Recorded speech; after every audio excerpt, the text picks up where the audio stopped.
Welcome to Ask the Accountant, the podcast that is made for you. Weekly podcast live Mondays from 8:30 a.m., released on the podcast service of your choice on Wednesdays. Your main weekly hosts, Aaron, Patrick, and Johann. Got something to ask? Submit your questions below or ask during the show. Podcast loading. We are currently getting everything set up behind the scenes, so sit back, relax, and we will be with you in a few seconds. Enjoy. Good morning, everybody, and a very, very warm welcome to today's episode of Ask the Accountant. It's episode number 40, and the date is the 24th of July, 2023. And we're very, very proud to start the show off with an amazing announcement that we are sponsored by the one and only Employment Hero. Oh, no. That was almost so good. But more on them later. And please do stay around for the more on them later. We're going to talk about them about halfway through the show. We've got some cool things to announce and also a little competition as well between ourselves that we'd love to talk about. With me, as always, is my co-host, Johann. Johann, how has your week been? Good morning, Aaron. It was a good week, but yesterday was hard work. So, but we'll discuss that in more detail later. But yeah, overall, not a bad week at all, mate. Yourself? Well, we cannot complain about the week we've just had, can we? We cannot complain. As always, this show is brought to you and made even better by you guys who are live with us. So, Paul, good morning to you. And Sam's there as well. We'll be talking about Sam in a moment. And yes, it was as smooth as they come, that intro there. I mean, we need to work on our timings there, don't we? And Kirsty's arrived as well. So remember, as always, if you are here live and talking to us, then please do put some comments in and we'll talk about them. Keep us honest if we get anything wrong. Tell us if we've missed something or just let us know your opinion on whatever's happening. We'd love to hear from you. If though you weren't able to leave it, hear us live and you were actually later on in the show or listen to us on our podcast service of your choice, then don't forget to use our little opportunity to leave us some feedback where then we can bring him in on the show. And Andy rightly says happy 40th birthday to Ask the Accountant. Oh, 40 already. It's a crazy, crazy time, isn't it? Okay, so we've got some really exciting stuff lined up for you today. And we're going to start off with a little breakdown of what we got up to at the weekend, our little trip to Liverpool. So for those who are living under a rock, there was a little thing called the Open at the Liverpool this wonderful weekend. And on the Friday, we were invited by the one and only Employment Hero, and again, more on those later, to come along and watch the Open from the comfort of a nice little hospitality box. And what a weekend was made of it from it. So just before we got there, though, me and Johann got to, in fact, do you want to start off with your first part of it before we actually got to the Open? Do you want to talk about you actually going to see Andy at Client Engage, didn't you? And you have a little setup. Yes, we had. So basically, I had to travel by train for the Golf Open on Friday. Courtesy of what was the reason for that? Yeah, more on that later. But courtesy of British Rail, there were strikes on the Thursday and on the Saturday. So my 1 day trip turned into a 5-day trip. But we took full advantage of it. First of all, Andy took me around his hometown of Liverpool to show me around. So I've seen the docks, which is a beautiful area. If you're staying in Liverpool, go stay down the docks. Really enjoyed that. Showed me all the sights of Liverpool, took me to Anfield, and all the other various areas he pointed out. But then we had a day in Andy's office after going via Client Engager Towers to have a look at that.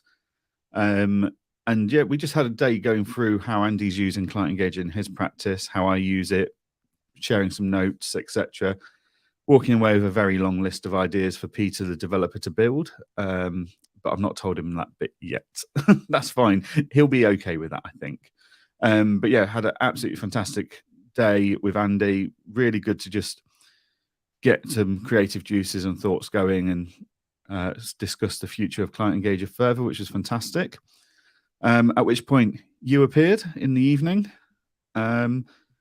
And we had a day at the Open, didn't we, on the Friday? We certainly did. I mean, we started nice and early, and I think that was the right thing to do. We looked back at it, didn't we? And the queues for the event was a little outrageous if you left it any later, didn't you? So, yeah, we had a nice early start. People was phenomenal. Yeah. But we just had that nice and early start. And actually, we were saying all the way through how well organized the event itself was, wasn't it?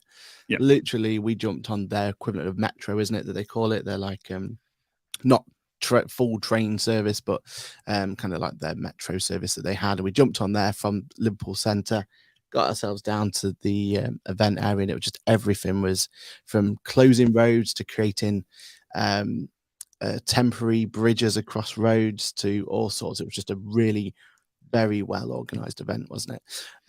We got there nice and early, like we said. We went to have a look around the golf course as well. We were shocked ourselves of the vastness of where these golfers were going to be playing their golfing.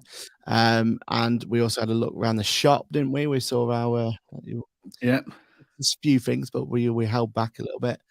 And then we had the honor of being invited to the hospitality area by Employment Hero themselves, and the event itself was absolutely brilliant, wasn't it? It's I appreciate golf, but I appreciate it on a whole new level now. Like I was, beforehand it was very much I get it.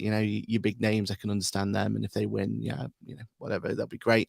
But now I completely understand like what they go through and everything else. And I mean, we were lucky. When you look back at the last 2 days, it was rain trodden and the weather was not kind to anyone who was there, but we had a lovely day. There was sunshine. We were able to wander around and really enjoy it. The food was absolutely brilliant. The company was fantastic as well. Had us the opportunity to kind of talk to fellow accountants and figure out some of their issues and stuff, which was cool to see. And talked about Employment Hero, talked about other solutions as well. So no, it was a lovely, lovely day out. And yeah, at one point we were tempted to say we're going to start playing golf, as Stephen's just said here. Do you play golf? We were very tempted, especially hearing about all the mod cons that you can get from the golfing. But the day after, we had our own little version of golf, and more on that in a bit. But yeah, I don't think we're going to take up golf anytime soon, unless there's an opportunity to have like a one-to-one training or something. Yeah, I mean, I think the only part that really interested us enough to want to play golf, because let's face it, yours and I, our eyesight and hand-to-eye coordination is not good enough for golf. But we did quite like learning about all the tech-enabled trolleys, etc., that people have got, and how they can just link to your iPhone and your Apple Watch and just follow you around. That it's always interesting, I think, to see how tech is impacting other industries. And one of the things you and I were saying is when we were watching the TV, like, how on earth have they got software that literally from within seconds of them hitting that ball, it's showing you the direction, the speed, and the arc height? Like, that's just really impressive. So it's always interesting to see how, we always look at tech, don't we? And when we're looking at new things and how it all works. I must admit, I got a little bit distracted looking at the tech sometimes when I think I was supposed to be watching the golf, and I'm like, is that an FX3 and an FX6 in the wild? Oh, there's a Sony Alexa flying around. I was like, I was just geeking out on cameras most of the time. So no, it was impressive. And what we're going to use that for, that insight, is how to improve our video content going forward. You see, so it was all relevant, right? Oh yeah, it's all relevant and justifiable. Honest to God. As Andy said, it was a fantastic event, great weather, great company. It certainly was. We've got to shout out. Yeah, Andy was there as well. And I think he enjoyed himself. I think that's safe to say, right? I think it's safe to say Andy had a great day. Andy's a huge golfing fan. So when he got his invite, he was very happy. And he had a fantastic day out watching all the players and stuff. So, yeah. Definitely. Yeah. I think one thing I've learned for next time we go to any event like that, I feel like I was underdressed. You know, I wasn't there with my golf club and my golf gear and the full. It's Yeah. the only spot I know where you turn up dressed, ready to play just in case. Which, yeah, I thought was quite interesting.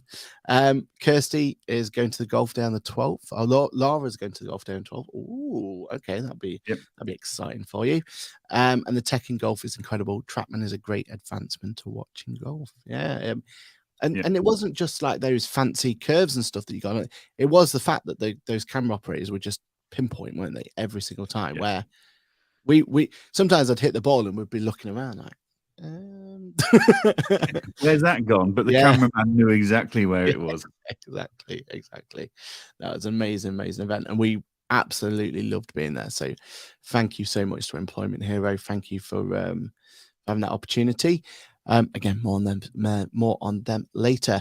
And then the rest of the day, or the day after, we also got to get together and we did a bit of content, didn't we, Johann? We did. So some of it, or a lot of it, to do with Employment Hero, and you'll kind of see that content coming out soon. But you got to have a play around with VR for a little bit as well. Was it your first experience in VR? Was it your first proper, or that was my first VR experience? Yeah, as everyone will know, I'm now using AR in my practice and filing accounts and stuff through AR. It's all very good. But that was my first proper go at a VR headset. And yeah, it's got a long way to go. But I can certainly see, having played with both now, I can certainly see AR is going to be the tool of the workplace. Yes. And our day-to-day lives. VR is definitely the future of watching TV, watching films, playing games, etc. Yeah. And I think, we were, to put some context to where we were in a Brewdog in the corner. So we were out of the way. So, we had 4 cameras pointing at us because we were doing content. So you're already feeling a little bit conscious. But nothing is more conscious than when you stick a VR headset in the middle of a pub. Yeah, not quite ready for prime time, really. No matter how good the experience would be or how much more beneficial you could get out of it, there's still this social stigma at the moment, isn't there, of sticking that headset on? Yeah, it was safe to say we were the only ones sat in Brewdog wearing VR headsets.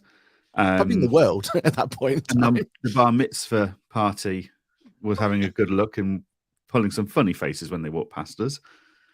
But yeah, no, it was a great experience and great thing to have a look at and see where we're up to and stuff. So yeah, no, that was really good.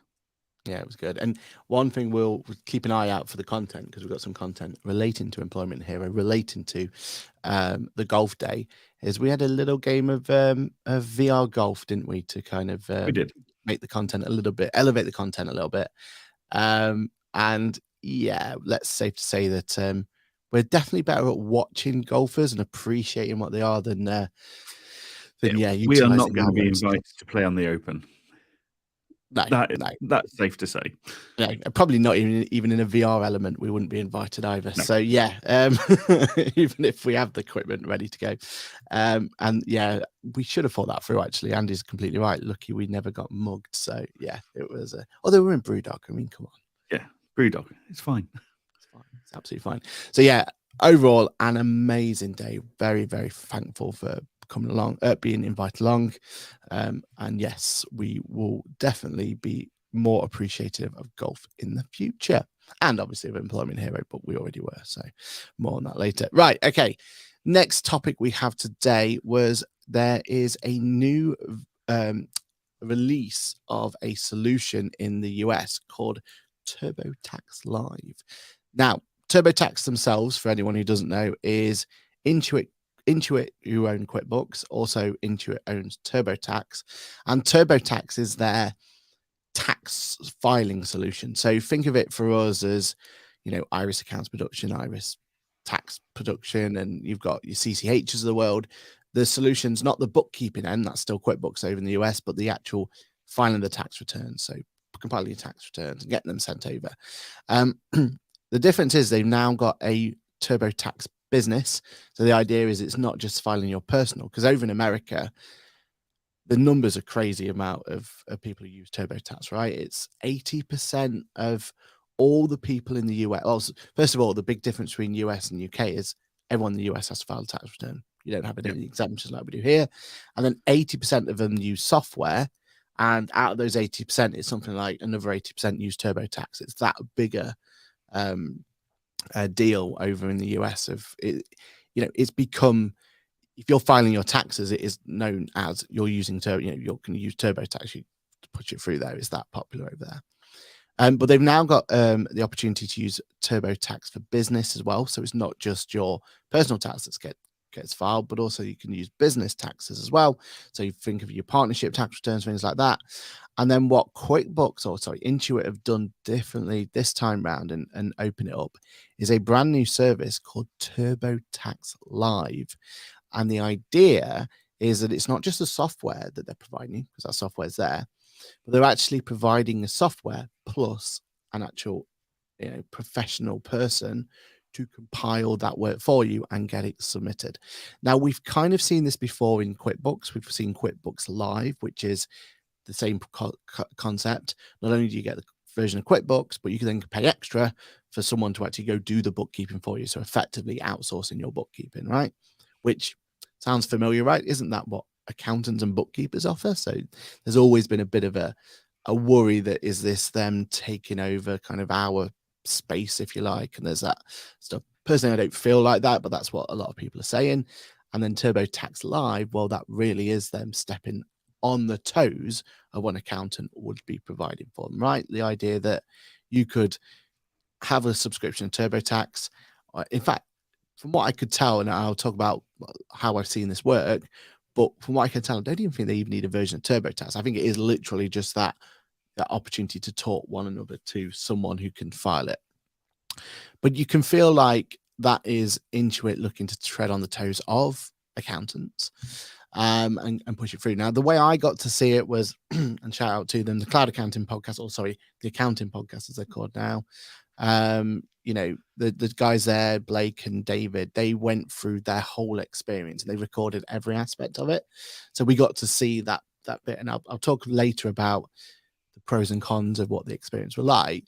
But before going into that, Jan, what's your opinion of Intuit moving into this area? Now, the live bookkeeping, I think we're both agreed on fine. Like, there's a lot of people who are arguing that that's a danger to the industry, but actually we can see there's an opportunity for us to use that, right?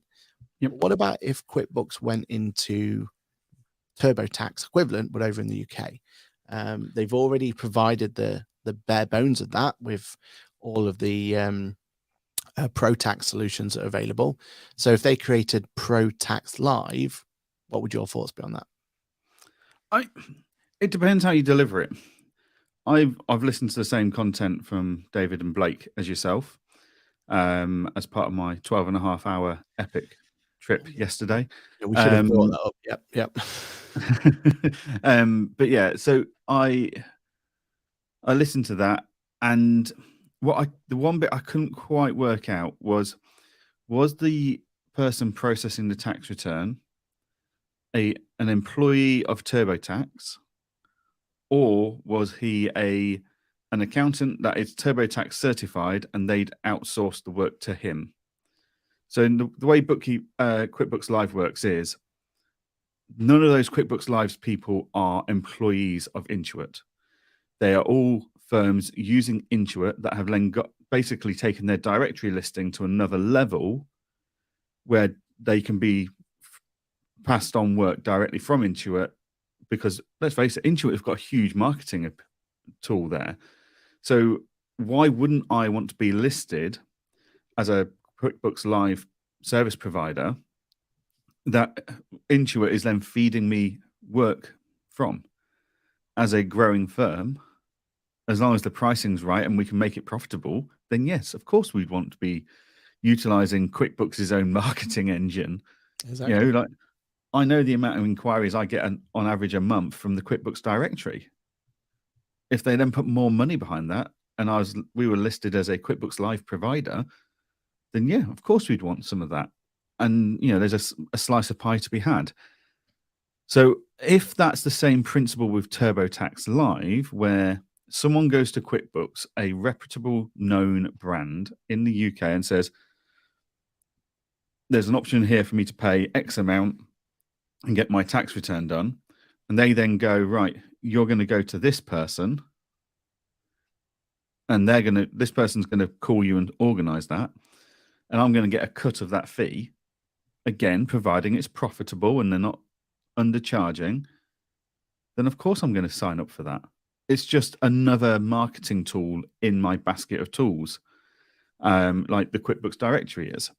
So yeah, I'm okay with this if that is the way that if they're getting their own employees to do the work and they're bringing in their own team, then yeah, that is technically a threat to the industry, I suppose, especially when they have the funds and money to recruit and offer some substantially better employment benefits versus the average accounting firm in a time of recruitment challenges. Yeah. Yes, then it is a threat to us. But if they model it in the same way they've modeled QuickBooks Live in America, then I think it's just another opportunity for us to get some more customers and do some one-off work and make some money out of that. Yeah, and I think the benefit for me of the QuickBooks Live is, like you said, like the opportunity for us to, lean on it from an accounting point of view and upsell it basically, but upsell it with the opportunity that we can add value to it, right? That really appeals to me. They do the grunt work, if you like, then we can take it on and actually look at the numbers and figure out that whole idea that we can then have that real-time information to really understand what's going on. Completely get that.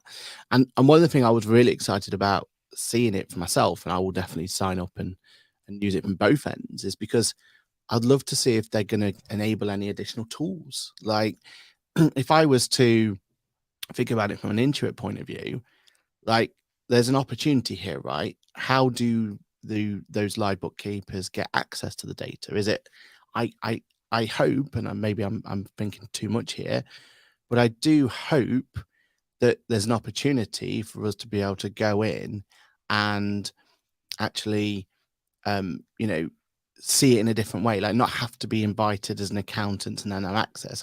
I hope that the way this is built is that you almost get a temporary access to that client or for when you're doing it. And if you are getting that temporary, then hopefully it's not the same UI or exactly the same UI that we know and love, but hopefully there's more bells and whistles there, looking into bits that maybe like almost like a checklist might be there or something. Again, I might be overthinking this and maybe I'm expecting too much, but I would have thought that for this to work at scale, they need to provide those people doing the work with better tools to be able to do the work. And whatever those tools are, there's got to be an opportunity for us to then talk to QuickBooks about getting access to them for our firm, right? That's what excites me. That's the bit that I think, okay, because they're going to see the pain points, right? They're going to have all these people trying to do something, and all those elements are going to have the opportunity to see that, oh, we're struggling to deliver this bank reconciliation, for example, because we don't have this, or we don't have an easy way to grab the statement off the client, or what, you know what I mean? Like that should help them further develop the product based on the pain points that they're seeing at this mass level. So I love it from that point of view. And we just need to be clear here as well that this is only in America. Before we get told off for fear mongering and stuff like that, this is purely in America. Bookkeeping Live for QuickBooks has been live in America since 2017, I believe. And everyone got very nervous in the UK back then. It's 5 years on, 6 years on. It's still not here.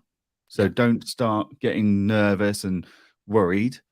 It is an American thing. There is very different rules and regulations between America and the UK and the size of the market. Because in America, as you've said, Aaron, everyone needs to do a tax return. That is not the same concept in the UK. So the market is considerably smaller. We're just talking hypothetical here based on what we're seeing in America. But yeah, so just so the listeners are completely aware, this is not happening in the UK tomorrow. No, but we can, if we were a betting man and we could like put a bet on, we'd expect to see some version of this in the UK at some point. Yeah. Right. Surprised it's not already here. Let's be honest. We were surprised that this has been delayed, but we'd assume at some point that some version, either QuickBooks Live or, Pro Tax Live or something will appear on the UK at some point. Yeah. So I think the concept of it really exciting and really, we're definitely behind the idea of it. Yes, we've got to make sure it's right. We've got to make sure that we've got those opportunities to not, alienate us as accountants. They've got to find ways to work with us in a way to make it fair on both sides. And we've got to figure out that, that it's going to be right for the end user, right? But what I saw about this piece of content and what they've got out already, so again, over at the Accounting Podcast and watching their version, I think it's called Review of TurboTax Live or something like that if you want to search for it. We'll try and put some links in the bottom if we can. But watching that video, what concerned me was how half-hearted it was. Like, you would have thought from someone like Intuit to develop and release a live TurboTax version, which on paper would be amazing for end consumers, right? The opportunity to go in there. But for them to release something like that, you'd expect a very slick, a very Intuit approach to it, right? I think you're looking at it too early on for that. Okay. This is a new thing. Let's face it. The product, like if we look at books of tax, okay, in the UK, that is not a slick finished process that they had ready before they launched. But in fairness, that is a product for accountants. We expect it to be rough and ready, yeah? Yep. This is a product that's going to end consumers. And I always thought that the whole minimal viable product is normally aimed at what accountants are going to be using, and mostly it's down to them. There's been some example like receipt capture, but at least receipt capture works. It just doesn't have receipt capture, mileage tracking that doesn't automatically post. There's a precedent, isn't there? Yeah, I think what we're looking at here is almost a soft release. And I mean, I think they nailed certain aspects. Like, they had a portal where everything was communicated and stuff. Okay. Like, you had to upload everything into this TurboTax Live portal, and they put the tax returns into the TurboTax portal, which I grant you they did have to download, print, sign, and re-upload. But that sounded more like a local government regulation where they insisted on wet signatures rather than electronic. So I think some of the key aspects were there. Was the required list of documents they wanted to see available? No, that was still in obviously early stages. They got bogged down with a $10 bank reconciliation discrepancy. And I'm sat there thinking, $10 for the turnover these guys are probably doing on this partnership. It's under 0.5% of an error. Like, ignore it, move on, accept it. Yeah. And it wasn't even an error. It was just a timing issue, right? It was just something that hadn't cleared the bank yet. That's all it was. So I sat and I listened to that podcast, and I have walked away with a lot of notes of how I think we could improve the efficiency of our one-off tax return clients' work. Yeah. And Agreed. I've got a lot of notes on a process that I want to put in place that means we could be quite efficient. And, if someone wants to pay a lower price but have absolutely no verbal contact with us, and they just want to go up and down via portal, I think we could deliver a service like that today from my firm. Yeah, and I generally came back, and it's something I've been trying to build for a while, but just not found the right interface for it. It can be done. I was just expecting Intuit to come out the gates with something a lot more, 80% there with some refinement, but they're not even 40% there at this point. Like, it was very much you've got to book a call in to talk to someone to tell you what stuff you're going to need. Then once you got that call in, then you talk to someone else who's then going to go back and forth with you. And it was just very much a human-led approach, which is what accounting is. I'm not trying to discredit that, but I thought Intuit would come at it from a different point of view, right? I thought they would try and say, right, here's my beer, hold my beer. I'm going to show you how to use tech to deliver this solution. I haven't really done that, have they? And I think the most interesting. I don't think they have. But what they have done is they've shown us how we can use tech. Like, between me using my Client Engager client portal, like I was thinking this through, and I reckon from a Facebook advert or Google Ads advert, with the right process in line, with the right tools such as Client Engager's portal and soon to come forms and stuff like that, I think, and then using Zama AML, etc., I think my team could deliver a completely hands-off tax return service same week. Yeah. Like, If I the think client what they've provides the done details. actually is they've shown, because let's face it, we all know us small businesses can run circles around the big boys, like the Intuits of the world. We just need potentially our imagination stoking. Yeah. And that's what that podcast did for me. It showed me enough to make me realize this is a viable offering. And we go, there's a hole there, but I can plug it with this. There's a hole there, but I can plug it with this. And I think also, to be fair to Intuit, what you have to remember is the US have got so many levels of tax law. True. They've got federal, they've then got state, and in some places they've even got county laws. Yeah. Whereas in the UK, you've got HMRC. Doesn't matter whether you are in Lincolnshire, Derbyshire, or Nottinghamshire. That has no bearing on the forms, the numbers, etc. And you've also got to remember, even in its current state, HMRC and our tax filing system is one of the more modern systems where it can all be done online. In the US, you've got to print off paperwork still, sign it with a pen, scan that, and send it in. You've got, the US, considering the volume of tax returns they do, it is still archaic in paperwork requirements. And for that reason, actually, I think Intuit's own, or anyone's own filings and stuff, is limited by the state and the federal requirements. Yeah, completely. And I know, like, going into business tax was quite new to TurboTax. I think they've not been doing it forever, have they? It is like the next logical step. Well, that's the other thing, isn't it? They've not just launched a new bit of software here that's missing a few bits it recommends. They then launched a live service off the back of this new product within weeks, whereas QuickBooks Live was launched off the back of QuickBooks, a software that had been being built and developed for a very long time. Exactly. They just bolted on this new service. Yeah. Whereas these guys, Intuit for TurboTax, have literally gone, here's a new software solution to help you file your business tax returns. Oh, and at the same time, here's a new live service. Without actually testing out and ironing out the bumps in the software itself, never mind the live service. Yeah, true.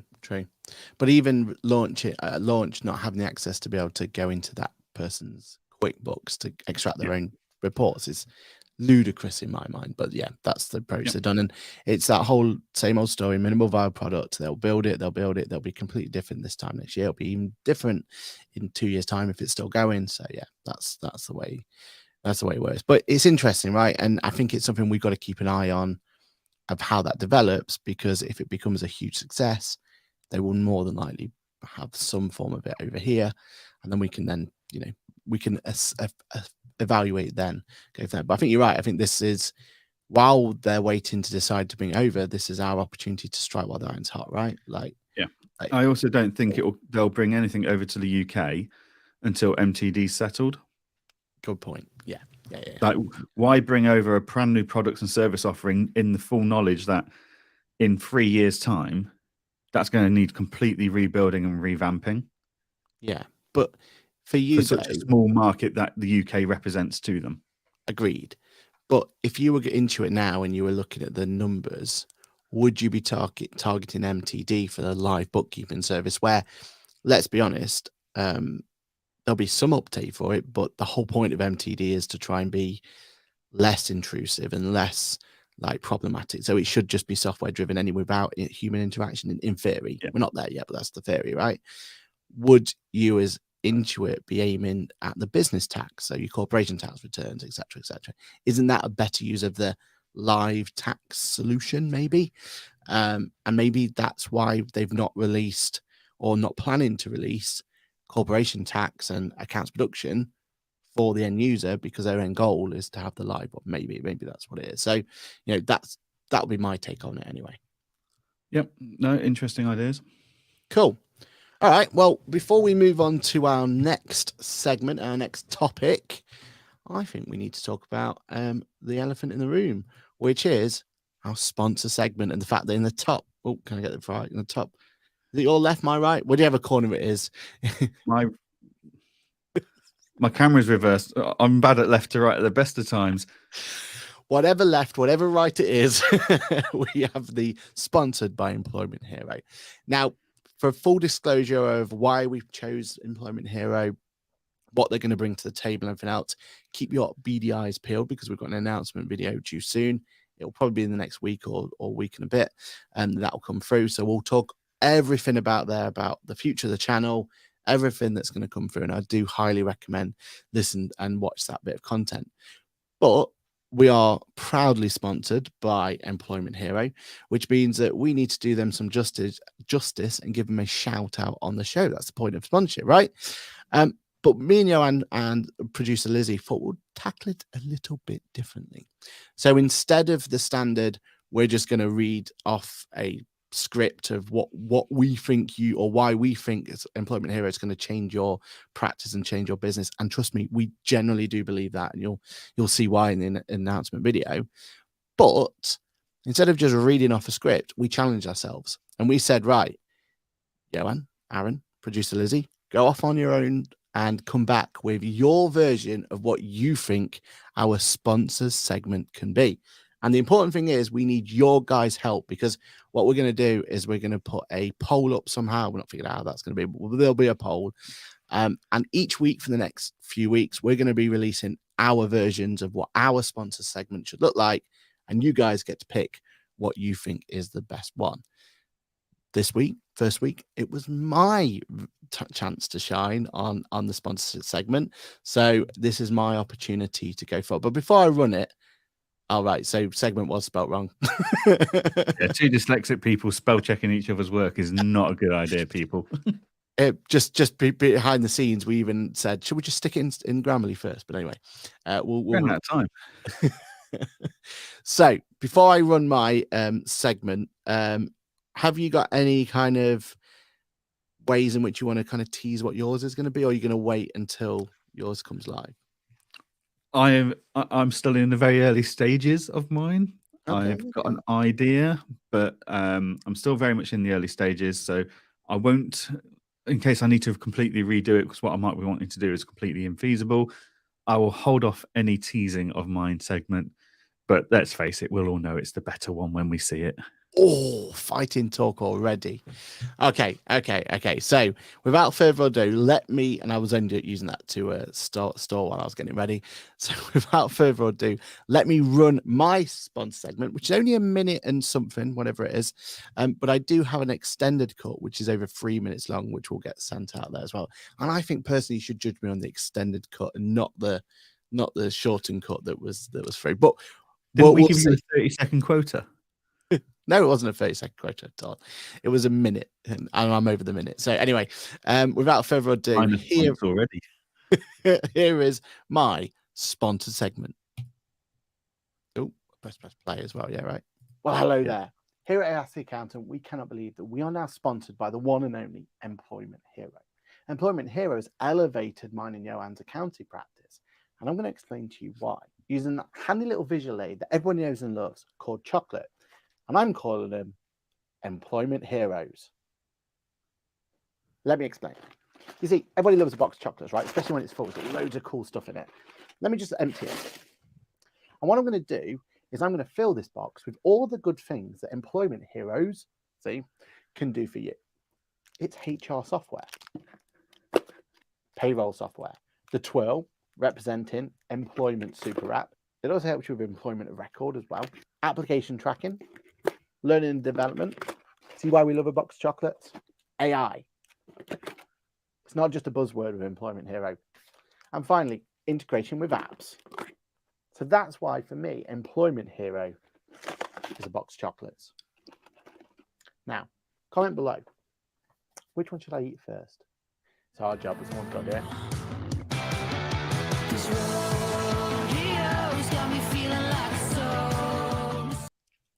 And that was my segment. Now, again, I feel like you need to watch the full extended version because I explain what each of those chocolate mean and how they affect my my practice going forward. But first round, first show, and comment in below as well what you believe of it. But what was your first opinions on that one there, Jan? Was the £3.50 box of chocolates the most expensive part of that video? That's a little bit harsh. Like, oh dear. I think we need to put some bigger budgets to these videos. Well, there's still yours and producer Lizzie's to go, and we'll see that. Again, it's the audience that's going to decide which is the best one and which one is going to be the one that's going to run for the furthest. But so far, you feel like there's not much competition. That's why I'm getting the. I feel like I might have a chance here. Depends how much you get Lizzie to do it for you. I think that's what's yeah. That's what's This could. I have decided actually asking producer Lizzie to help me with mine might actually be a bad idea. I think she might sabotage me. Just so she can win hers. Yeah. That's exactly how it's going to be. That's exactly how it's going to be. So again, we're going to need your guys' help each and every week. We're going to be releasing our version. So I believe it's producer Lizzie's next week. So I think hers is ready. 1 of 7 from what I can tell. So yeah, that'll be interesting to see. Do we play all 7 or how that works? But we'll figure that one out next week. And also yours will be the week after on it. So yeah, looking forward to that. Just to clarify, we had a discussion on this. Did we? Go for it. Like we said, 1 submission each. Yes. 30 to 60 seconds. Yes. You've done bonus outtakes already, and the 1 minute went over, and Lizzie's got 7 submissions. Like, I feel like I'm the only one sticking to the rules.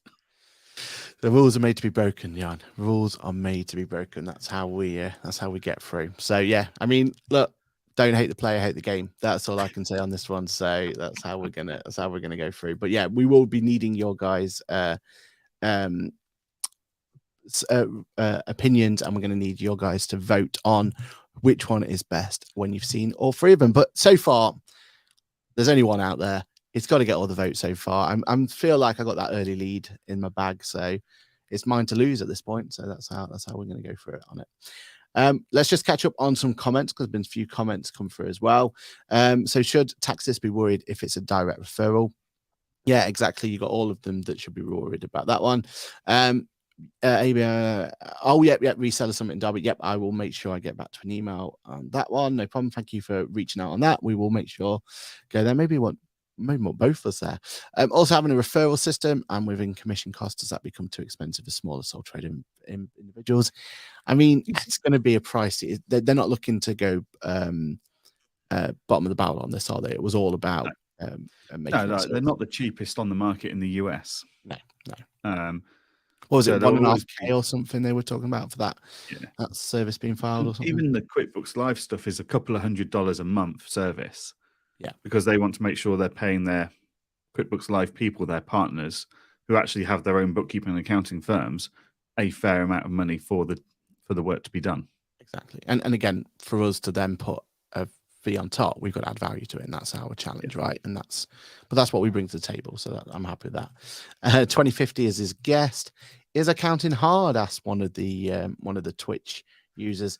It certainly is. Yeah. More on that on the future podcast. So if you get yourself subscribed, turn up to every single episode, you'll be able to answer that question for you. You have US clients, have that? Yep, they all use TurboTax, so that's fine. And I think I've corrected the segment one. Does the winner get to eat the box of heroes? Spoiler, I may have ate some of them already. So yeah, I mean, more than happy to leave the rest of them, but there are only eclairs left. So yeah, technically you think you're the winner anyway. So the winner has eaten the chocolates. Yes. It's not the budget, it's the content. Exactly. I see I've got 1 vote so far by Paul, so that's good. And we have a lot of weekly episodes. But however, Paul, just remember, voting for Aaron doesn't count as a charitable contribution for your tax return. Yet. We'll figure that one out one way. Don't you worry about it. So that sponsored segment, keep an eye out for it. We've got 1 a week or maybe more a week by the sounds of it. We'll see how that goes. And we'll get that together for you. And we'll be looking forward to seeing who wins. But again, big shout out to Employment Hero. Right, we've got a bit of a tech update coming next, haven't we? Or we have lots of tech news. Do you want to do tech, or do you want to do the GP story? Which one do you want to do?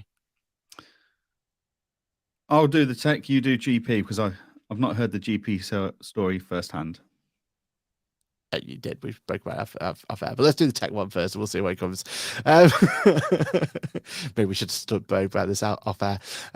Okay, so let's do a tech update. So first of all, Microsoft Teams has had a really useful update, which I think is going to be one of those updates that's going to make it so that we actually have finally that solution that we've been craving for. So I don't know about you, Johann, but the worst thing that we have with this new age of having multiple places where you can chat online. So ever since the pandemic, everyone's using Teams.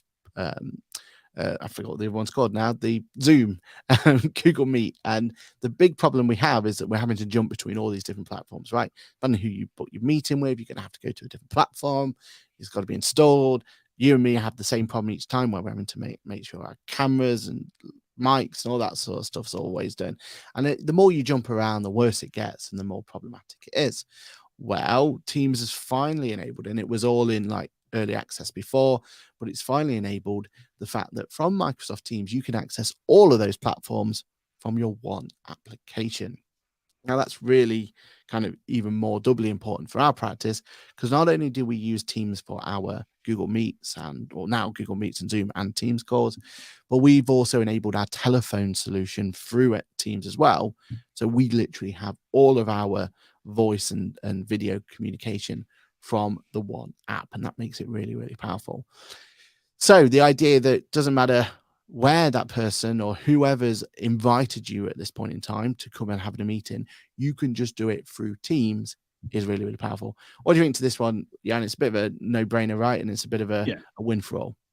Yeah, I don't, as you say, I use Teams myself, and the amount of times I go into Zoom and I have to recalibrate the default settings, it just does my head in. So the fact that I can just join everything from Teams now, which is what I live and breathe, as do my team, then that makes life even easier. So yeah, quick and easy win for us all. Nice. Yeah. And I feel like as well that I've played around with it, tested it. Now, I was a bit dubious about this. I was expecting to have like a half-hearted experience, like some features weren't going to work and all this and the other. But actually, so far, you don't even know that you're in a Zoom meeting at this point. It's literally from our point of view as the person who's from Teams, it just feels like another standard Teams meeting. So yeah, I'm really, really happy with this. Is there anyone else they could add to it? Probably, maybe. I mean, there's a few out there that people use, isn't there? But I can't imagine that they're at their top of the list to bring it in. I think they've got the big and important ones. The important ones that people care about, right? Well, Intuit have their own, don't they? So maybe that's something that will they'll come into it. But yeah, I'm really liking it so far. I think it's just one of those headaches that now isn't a headache anymore. So yeah, it's good to see. One thing I haven't tested though is, does it also work on multiple devices as well? It definitely works on your Mac or PC, but can you just log in through your iPad? I don't know yet. That's one thing maybe to work out. How to make it work though, if you are looking to bring it in, just make sure you use the calendar within your Teams app. Join it from there, and it will just join in Teams as opposed to anything else. So it works really well. Another bit of technology news is Copilot. So Copilot, which is Microsoft's version of Chat GPT. So it's their enabled version of it. So effectively it's Chat GPT, but being given the access to internet. So it's really, really powerful. And it's something I've been using for a while. I've been using Bing. That's been my way of doing Chat GPT. Originally, which hasn't always been a great resource for you, has it, Aaron?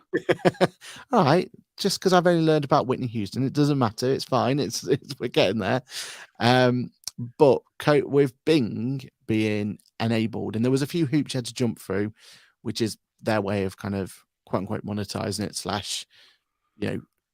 / putting a barrier against it. With Copilot being released via, or the Bing solution being there on Copilot, or Bing being available through having the option of having their Chat GPT equivalent through there. Copilot is their next stage. So Microsoft are going to be enabling Copilot for their app. So think of it in Microsoft Teams as being able to looking at a meeting you've just done and be able to put bullet points automatically for you and creating tasks for you. Think of it through Microsoft Word, where it'll be able to bring in actual conversations, just like you have with ChatGPT now, and it'll be able to bring all that information in and put that through for you. Excel, where it'll be able to look at putting Excel formulas together for you and analyze data for you and things like that. The power of it is really, really powerful. We kind of knew when it was kind of announced, though, that it wasn't going to be a free solution, and we've had the prices put forward. So basically, Copilot is going to be releasing into its full-blown feature, and it will be on the enterprise version of Microsoft 365, which is around about £30 per user per month. So, Jan, what do you think to the pricing of £30 per user per month?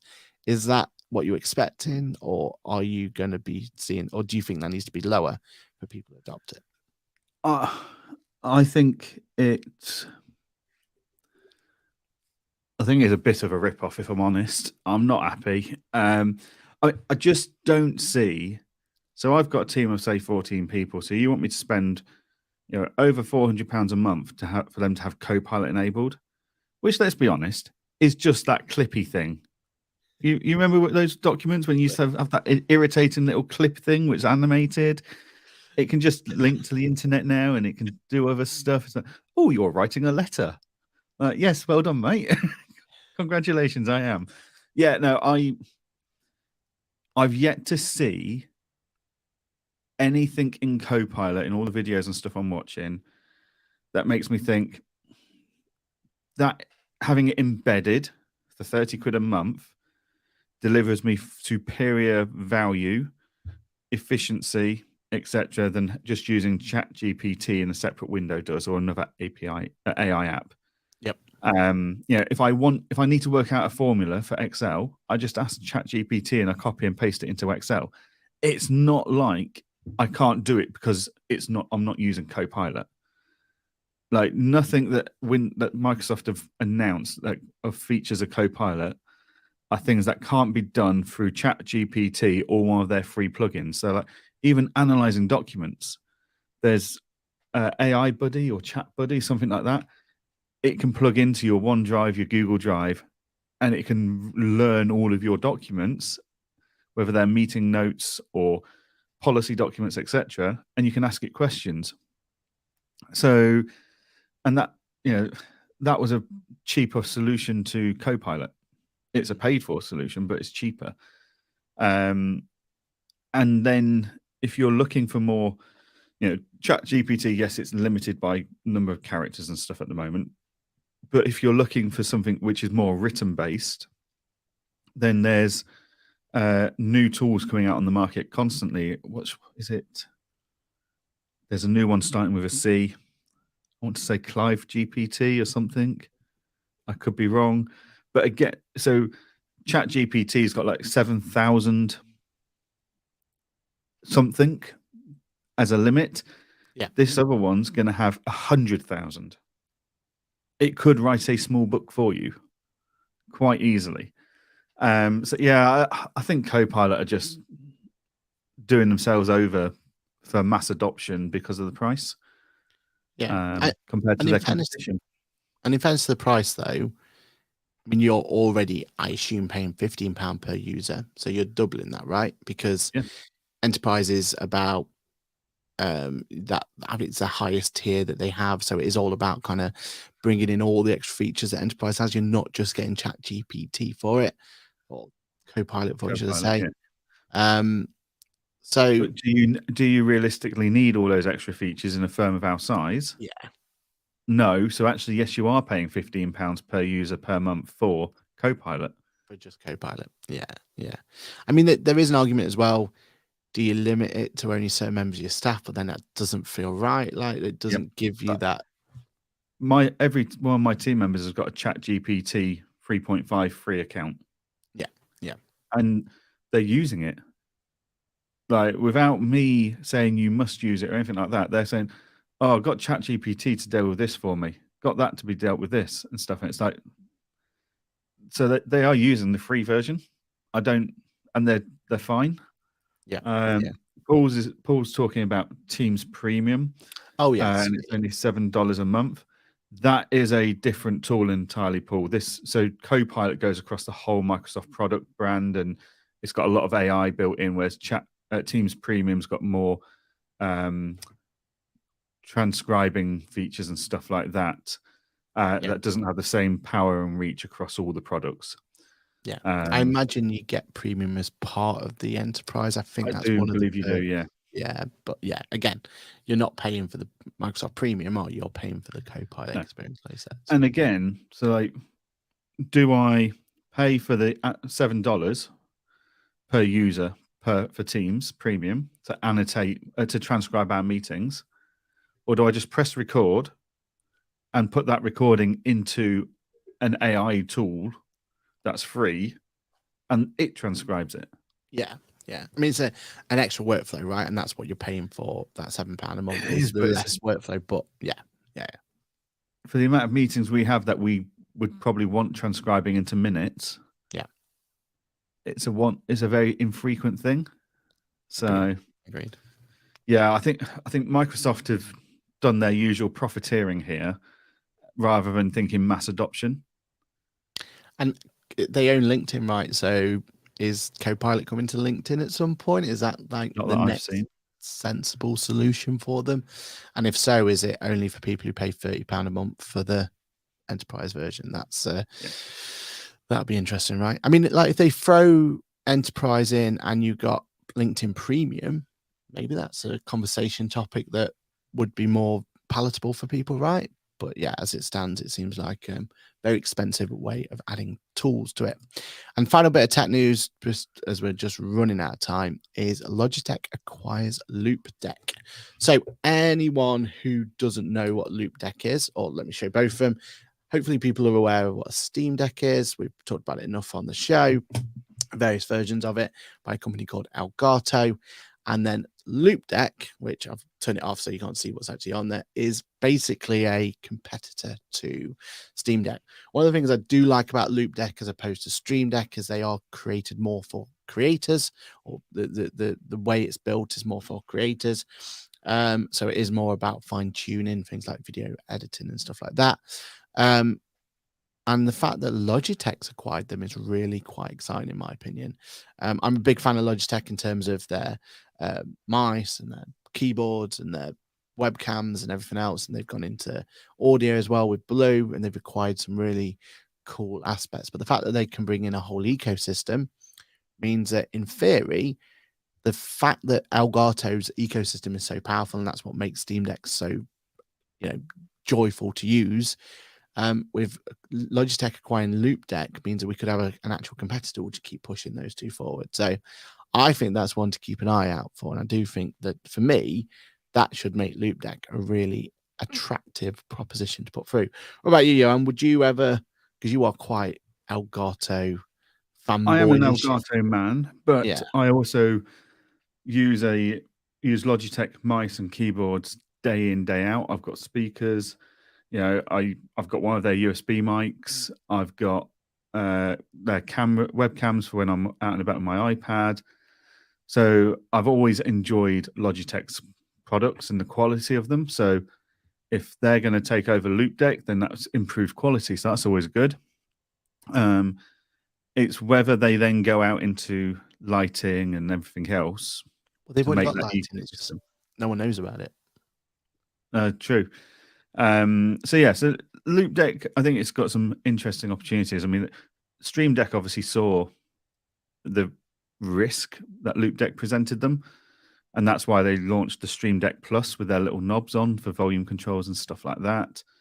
So yeah, I think this is as good for us users as Xero and QuickBooks and Sage going at it, because it all drives innovation, one-upmanship, and trying to out-compete each other with features and tools. And the only people that really win in that is the user. Yeah, because I do feel like Loopdeck themselves are more akin to I forget what your solution's called, but your solution from Blackmagic, the fast editor or whatever it's called. Oh yeah. That's what they're aiming more to do. It's more of a production tool, which is cool. So yeah, that could really help go from there.